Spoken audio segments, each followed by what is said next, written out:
ఆయన ఎంత చక్కగా మాట్లాడుతూ వచ్చారంటే తన ప్రేమను సంపూర్తిగా వెల్లడిపరిచారు.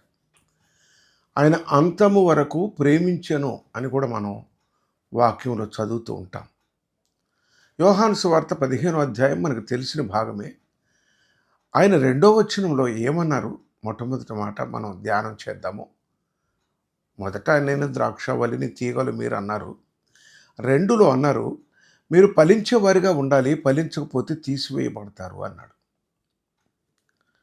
అక్కడ వారు ఫలించవలెను అనే మాట ఎంత స్పష్టంగా ఆయన సెలవిస్తున్నారంటే, ప్రభు ప్రేమను వెల్లడిపరుస్తామన్నాడు శిష్యుల ఎడల.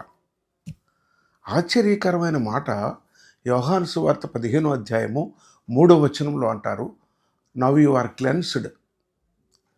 నేను మీతో చెప్పిన మాటను బట్టి మీరిప్పుడు పవిత్రులై ఉన్నారు అన్నాడు. ఎంత చక్కని మాట అన్నాడు. వారు పాదములు కడిగేటప్పుడు అన్నాడు, నేను కడగకపోతే మీకు పవిత్రత లేదన్నాడు. ఇక్కడ ఆ మాట జ్ఞాపకం చేస్తున్నాడు. మీరిప్పుడు పవిత్రులై ఉన్నారు. ఆ తర్వాత 4వ వచనంలో ఏమన్నారు? శిష్యులతో మాట్లాడిన మాటలు ఇవి. మనము మన జీవితంలో అన్వయించుకుంటాము, ధ్యానిస్తూ ఉంటాము. కానీ ఆ సందర్భం గమనించినట్లయితే తన ప్రియమైన శిష్యులతో మాట్లాడిన మాటలవి. నా యందు నిలిచి ఉండుడి అన్నాడు.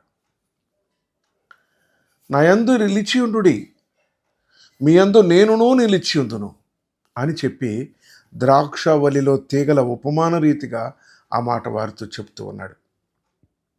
అలాగే ఇంకొక మాట ఏమంటారంటే ఆయన, నిలిచి ఉంటేనే కానీ మీరు ఫలింపరు, ఒక కండిషన్ చెప్తాడు.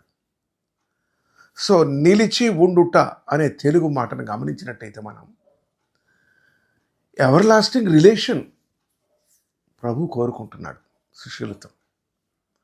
Ever lasting relation, endless relation. ఇక్కడ ఈ భూమి మీద, ఆ తదుపరి పరలోకంలో కూడా